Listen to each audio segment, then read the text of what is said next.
Welcome back to our channel info 366. இன்னைக்கு என்ன இன்ஃபர்மேஷனோட நான் உங்களை வந்து சந்திக்கிறேன் அப்படின்னா, மக்களே நேற்று வீடியோவில் அமெரிக்காவோட கடற்படை என்ன பண்ணியிருக்காங்க, ஈரானோட சரக்கு கப்பலை வந்து அடிச்சு காலி பண்ணியிருக்காங்க. இதுக்கு பதிலுக்கு ஈரான் வந்து என்ன பண்ணாங்க, அமெரிக்கா, இஸ்ரேல், ஈரான் இவங்களுக்குள்ள தானே போர் நடந்துகிட்டு இருக்கு. இதுக்குள்ள இப்போ சீனாவும் உள்ள நுழைஞ்சிருக்காங்க. அதுக்கான காரணம் என்ன, போரை வந்து முடிக்கணும் அப்படின்னு சொல்லிட்டு ஈரானோட சைட்ல இருந்து பேச்சுவார்த்தைக்காக கூப்பிட்டுருக்காங்க. ஆனா ஈரான் வந்து இதுக்கப்புறமா நாங்கள் பேச்சுவார்த்தைக்கு வரமாட்டோம் அப்படின்னு வந்து சொல்லியிருக்காங்க. அதுக்கான காரணம் என்ன, இது எல்லாத்த பத்தியுமே நேத்து வீடியோல ரொம்ப டீடைலா பேசியிருக்கோம். சோ மறக்காம அதை வந்து செக் பண்ணி பாருங்க. இப்போ தெற்கு லெபனான்ல இயேசுவோட ஒரு சிலையை வந்து இஸ்ரேலோட ராணுவ வீரர் வந்து சுத்தியில வச்சு அடிக்கிற மாதிரி ஒரு போட்டோ ஒன்று சோசியல் மீடியால வைரலா போயிட்டு இருக்கு. இது வந்து ஏஏ வச்சு உருவாக்குன ஒரு விஷயமா இல்ல உண்மையிலே அந்த மாதிரியான விஷயங்கள் வந்து நடந்திருக்கா? இன்னொரு முக்கியமான ஒரு விஷயம், ஏற்கனவே மெக்சிகோல வந்துட்டு அமெரிக்க அதிபர் ட்ரம்ப் அவரோட உருவ பொம்மையை வந்து எரிச்சாங்க. எதுக்காக எரிச்சாங்க அதை பத்தியுமே ரொம்ப டீடைலா ரீசன்ட் வீடியோல பேசியிருக்கோம். அதையுமே நீங்க வந்து செக் பண்ணி பாருங்க. இப்போ பிலிப்பைன்ஸோட தலைநகரான மணிலால திரும்பவும் அமெரிக்க அதிபர் ட்ரம்போட உருவ பொம்மையை வந்து எரிச்சிருக்காங்க. என்ன காரணம், இது எல்லாத்த பத்தியும் தான் இந்த வீடியோல ரொம்ப டீடைலா பேச போறோம். சோ வீடியோவை ஸ்கிப் பண்ணாம ஃபுல்லா பாருங்க. அமெரிக்கா, இஸ்ரேல், ஈரான் இவங்களுக்குள்ள நடக்கிற அந்த போர் ஒரு பக்கம் இருந்தாலும், இன்னொரு பக்கம் இஸ்ரேல் வந்து லெபனானை வந்து அட்டாக் பண்ணிட்டு இருக்காங்க. இஸ்ரேல் வந்து லெபனானை அட்டாக் பண்ண இந்த போர்ல இதுவரைக்கும் 3500 பேருக்கு மேல வந்து இறந்து போயிருக்காங்க. 15000 பேருக்கு மேல வந்து படுகாயம் ஆயிருந்திருக்கு. அப்படியே நம்ம இஸ்ரேல் சைடு வந்தோம் அப்படின்னா அங்கேயுமே பாத்தீங்கன்னா 80 பேர் வந்து இறந்து போயிருக்காங்க. லெபனான்ல இருந்து இதுவரைக்கும் இவங்க நடத்தின இந்த வான்வழி தாக்குதலா இருக்கட்டும், இல்ல இந்த ராணுவ நடவடிக்கையால லெபனான்ல இருந்து 10 லட்சம் பேர் வந்து அங்க இருந்து வீடு வாசல் எதுவுமே இல்லாம வேற இடத்துக்கு வந்து அங்க இருந்து வெளியே போயிருக்காங்க. இஸ்ரேல்ல இருந்துமே 60000 பேர் வந்து வேற இடத்துக்கு போயிருக்காங்க. இந்த மாதிரி அங்க பொருளாதார இழப்பு அப்படிங்கிறது ரொம்பவே நடந்துகிட்டு இருக்கு. சரி, இதுக்கு ஒரு முடிவே இல்லையா அப்படின்னு சொல்லிட்டு இந்த போரை நிறுத்தணும் அப்படின்னு தான் எல்லாருமே வந்து பேச்சுவார்த்தை எல்லாம் நடத்தினாங்க. அமெரிக்க அதிபர் ட்ரம்ப் அவர்கள் என்ன சொல்லியிருந்தாங்க, தற்காலிகமா ஒரு 10 நாளைக்கு இந்த போர் நிறுத்தம் அப்படிங்கிறது இருக்கும் அப்படின்னு சொன்னாங்க. ஆனாலுமே இஸ்ரேல் சைட்ல இருந்து லெபனானை அட்டாக் பண்றது அப்படிங்கிறது கண்டினியூவா நடந்துகிட்டே தான் இருந்துச்சு. இஸ்ரேலோட பிரதமர் நெதன்யாகு என்ன சொன்னாரு, லெபனான்ல இருக்க ஹெஸ்புல்லா வந்து எங்களை அட்டாக் பண்ணாங்க, தற்காப்புக்காக நாங்க வந்து திரும்பி அட்டாக் பண்ணோம் அப்படின்னு அவங்க வந்து சொல்லிட்டு இருந்தாங்கல்ல. இப்போ என்னாச்சு, தெற்கு லெபனான்ல இயேசுவோட சிலையை வந்து ஒரு இஸ்ரேலோட ராணுவ வீரர் வந்து சுத்தியில வச்சு அடிக்கிற மாதிரியான ஒரு போட்டோ வந்து வைரலா போயிட்டு இருக்கு. ஸ்டார்டிங்ல எல்லாருமே என்ன நினைச்சாங்க அப்படின்னா, இப்பதான் ஏஐ வச்சு உருவாக்குறாங்கல்ல, உண்மையா நடக்கிற ஒரு விஷயத்தை விட ஏஐல கிரியேட் பண்ற விஷயம் வந்து உண்மையை விட பயங்கரமா இருக்க அளவுக்கு தான் இருக்குல்ல. சோ இது ஏஐ அப்படின்னு சொல்லி தான் ஆரம்பத்தில் எல்லாருமே நினைச்சிட்டு இருந்தாங்க. ஆனா இப்போ இஸ்ரேலோட சைடுல இருந்துமே வந்து இது உண்மைதான், அவர் வந்து எங்க நாட்டு வீரர் தான் அப்படின்னு வந்து சொல்லியிருக்காங்க. இஸ்ரேலோட ஐடிஎஃப், அதாவது இஸ்ரேல் டிஃபென்ஸ் ஃபோர்சஸ், அவங்க என்ன சொல்லியிருக்காங்க அப்படின்னா, இதை விசாரிச்சு பார்த்துட்டு இது வந்து இஸ்ரேலோட ராணுவ வீரர் தான், இதுக்கு நாங்க மன்னிப்பு கேட்டுக்கிறோம் அப்படின்னு சொல்லி இஸ்ரேலோட பிரதமர் நெதன்யாகுவா இருக்கட்டும், இஸ்ரேலோட வெளியுறவுத்துறை அமைச்சர் 2 பேருமே வந்து மன்னிப்பு கேட்டிருக்காங்க. எதுக்காக இது சோசியல் மீடியால இந்த அளவுக்கு பேசப்பட்டுக்கிட்டு இருக்கு அப்படின்னா, இப்போ 2 பேருக்கு இடையில நடக்கிற ஒரு போர் மத ரீதியான ஒரு மோதலா மாறிடக்கூடாது, யாரோ ஒருத்தன் பண்ண தப்பால இஸ்ரேலோட நாட்டையே மக்கள் எல்லாருமே வந்துட்டு தப்பா நினைச்சிடக்கூடாது அப்படிங்கிறதுக்காக தான் இப்போ இவங்க வந்து மன்னிப்பு கேட்டிருக்காங்க. சரி, ஓகே, இந்த சம்பவம் வந்து எங்க நடந்துச்சு அப்படிங்கிறத ஃபர்ஸ்ட் பார்க்கலாம். தெற்கு லெபனான்ல ஒரு சின்ன கிராமம், அங்க வந்து டெபல், அங்க 99% யார் இருக்காங்க அப்படின்னு பாத்தீங்கன்னா கிறிஸ்டின் மக்கள் தான் வந்து இருக்காங்க. அங்க மொத்தமே எத்தனை பேர் இருக்காங்கன்னா ஒரு 2000 பேர் தான் இருக்காங்க. ஏன் இங்க மக்கள் தொகை இந்த அளவுக்கு கம்மியா இருக்கு அப்படின்னா, அங்க இருக்க இளைஞர்கள் எல்லாமே வேலை வாய்ப்புக்காகவும் வெளிநாட்டுக்கு போறதுக்காகவும் வேற இடத்துக்கு வந்து போயிட்டாங்க. அதனாலதான் அங்க மக்கள் தொகை அப்படிங்கிறது கம்மியா இருக்கு. அங்க ஒரு கிராமத்துல ஒரு எல்லை பகுதியில தான் ஒரு இயேசு சிலை ஒன்று இருந்துச்சு. அந்த இயேசுவோட சிலை மட்டும் இல்ல, அந்த சிலுவையுமே வந்துட்டு இஸ்ரேலோட ராணுவ வீரர் வந்து சுத்தியலால வந்து அடிச்சிருக்காரு.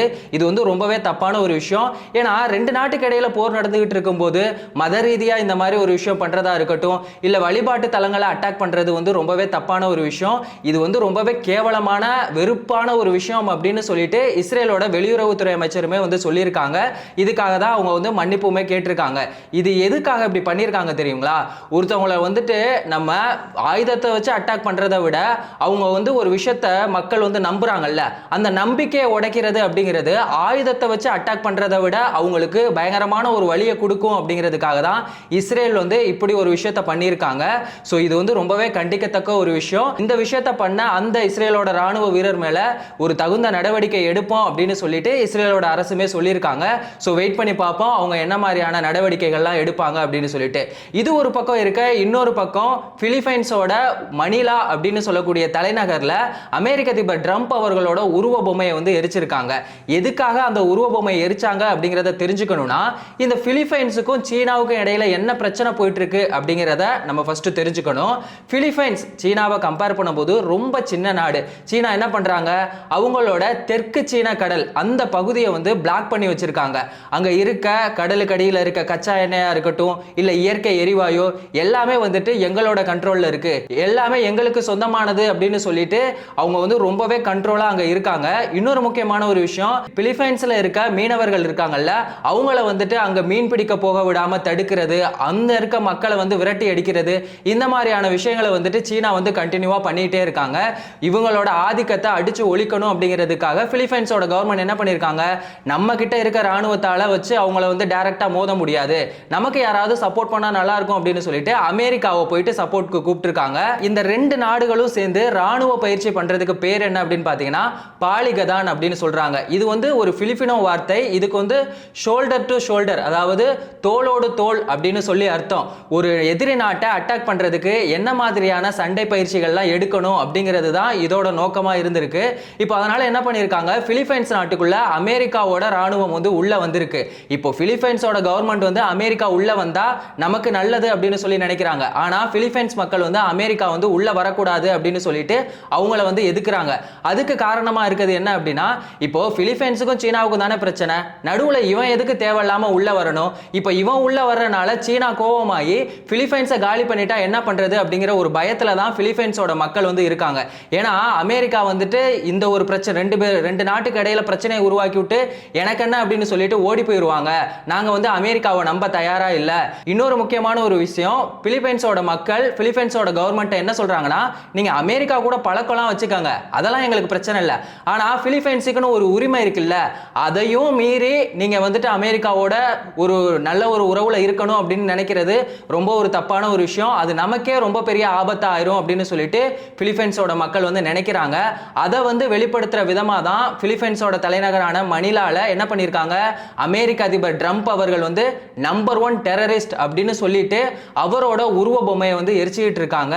இன்னொரு முக்கியமான ஒரு விஷயம், அமெரிக்க அதிபர் ட்ரம்ப் அவர்களால அங்க இருக்க மக்கள் மட்டும் கிடையாது, எல்லா மக்களுமே வந்துட்டு ரொம்பவே பாதிக்கப்பட்டு இருக்காங்க. எந்த ஒரு நாட்டிலுமே அமைதி அப்படிங்கிற ஒரு விஷயமே இல்லாததுக்கு முக்கியமான காரணமா இருக்கதே இந்த அமெரிக்க அதிபர் ட்ரம்ப் அவர்கள் தான்.